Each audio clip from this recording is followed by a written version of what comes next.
Kalau kita mengejar kehidupan dunia, tidak akan pernah habisnya. Ilmu akhirat kita kejar, dunia dapat, akhirat pun dapat. Tapi kalau urusan dunia yang kita kejar, dunia dapat, akhirat belum tentu kita dapat. Berapa banyak orang-orang ataupun teman kita, saudara kita, ketika sholat di masjid gak mau, giliran meninggal bawa ke masjid, bawalah ke masjid dulu disolatkan. Giliran hidup gak mau ke masjid, giliran udah meninggal saudaranya bilang bawalah ke masjid. Bukan perkara gak boleh, tapi adakah keterkaitan hati kita untuk datang ke masjid?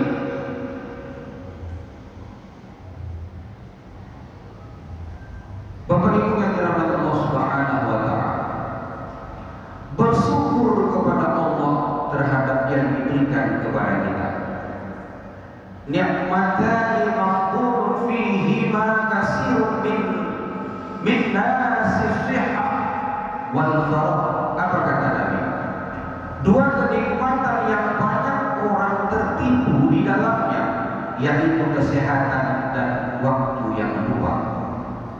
Dikatakan yang diriwayatkan oleh Al-Bukhari nomor hadis 6412. Kita tertipu dalam kehidupan kita, sehat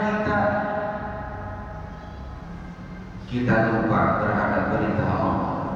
Allah berikan kesehatan kepada kita, Allah luangkan waktu kepada kita.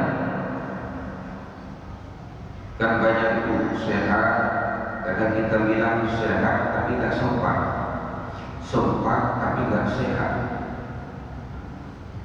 Ini Allah berikan kepada kita sehat kita, tetapi pura-pura kita tidak sempat. Berapa banyak di kalangan umat manusia orang lebih suka perjalanan jauh ketimbang perjalanan dekat ke masjid. Kalau kita jalan-jalan Bapak Ibu, banyak masjid yang kita lewati, terkadang waktu zuhur, asar lewat, padahal bisa berhenti sejenak melaksanakan ibadah sholat. Tapi Ustaz, kalau naik angkot bagaimana? Kalau naik angkot lain cerita. Ini kalau kita naik mobil pribadi. Kemudian apa tanda bahagia yang disampaikan oleh Rasulullah SAW? Al-azwaj as-salihah, pasangan hidup yang soleh dan solehah. Ini tanda bahagia. Di dalam sebuah hadis, Abdullah bin Amr radhiyallahu anhu meriwayatkan sabda Rasulullah SAW, "Ad-dunya mata'un wa khairu mata'id dunya al-mar'atu sholihah." Sesungguhnya dunia itu adalah perhiasan, dan sebaik-baik perhiasan itu, dan sebaik-baik perhiasan dunia adalah wanita yang solehah. Ibu punya suami soleh, bapak punya istri solehah. Bagaimana ciri-ciri istri solehah dan suami soleh? Kalau istri solehah lebih banyak diam daripada menuntut, Pak. Bagaimana ciri-ciri suami yang soleh? Suami yang taat pada perintah Allah dan bertanggung jawab terhadap keluarganya. Dan istri yang baik itu adalah istri yang tidak memberikan beban kepada suami, yang mana suami tidak sanggup menanggung beban itu. Makanya Bu, kalau bagi ibu masuk surga gampang. Pertama, menjalankan perintah Allah. Kedua, patuh pada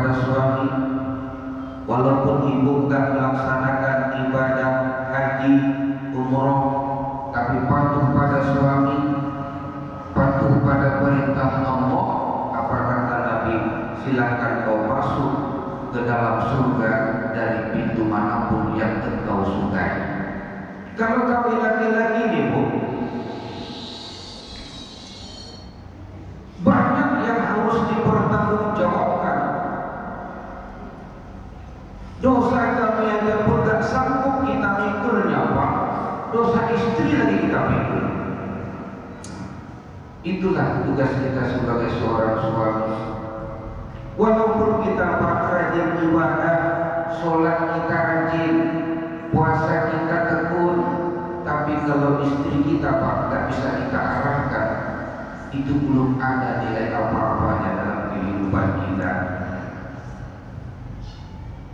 Karena mereka ini yang akan dipertanggungjawabkan di hadapan Allah Subhanahu wa Ta'ala, bukan main-main. Maka dianjurkan Nabi, pilihkan pasangan hidup yang soleh dan solehah. Saya nggak perlu ngajari lagi bagaimana istri yang baik di rumah, bagaimana suami yang baik di rumah. Baik buruknya seseorang itu ketika kita sudah sah menikah dengan dia dan kemudian tinggal bersama. Kalau masih muda mungkinlah pura-pura baik, ya, ada maunya pura-pura baik. Makanya Bapak Ibu kalau cari menantu, pilihlah menantu yang baik. Jangan ditanya apa pekerjaannya. Ya Ustaz, kalau nggak ditanya apa pekerjaannya, kalau tukang mampu pulang dia Ustaz, katanya kan, bayang juga. Nah, yang penting pekerjaannya halal, kan itu. Jangan tanya apa kerjanya, guru ngaji, guru ngaji yang banyak. Padahal Bapak Ibu guru ngaji, walaupun tak banyak duitnya, insya Allah banyak pahalanya. Ustaz, hidup bukan bawa pahala, Ustaz, ini bawa harta, Ustaz, kita jumlah lagi. Nah, walaupun dia seorang guru ngaji, ya kenapa? Karena sesungguhnya ketenangan hati itu adalah ketika kita bisa baca Al-Quran, Bapak Ibu. Ketika kita bisa membaca Al-Quran, karena Al-Quran itu akan dapat menenangkan hati, jiwa dan pikiran kita. Dan sesungguhnya apa kata Nabi? Afdalu ibadati ummati qiraatil Quran. Sebaik-baik ibadah umatku adalah membaca Al-Quran. Sebaik-baik umat, kata Nabi. Maka usahakan setiap hari kita rajin baca Al-Quran. Satu halaman silakan, satu ain silakan, satu juz satu hari bagus, satu ayat boleh, tapi janganlah pulang setiap hari satu ayat. Buka Al-Quran, Bismillahirrahmanirrahim, Alif Lam Mim, Shadaqallahul Azim. Gak apa-apa, besok satu ayat lagi, dicarinya ayat baru, Yasin, Shadaqallahul Azim. Carinya lagi satu huruf, Nun, boleh namanya. Duduk kita selepas sholat subuh kita baca Al-Quran satu halaman. Selepas sholat zuhur kita baca separuh halaman. Gak apa-apa.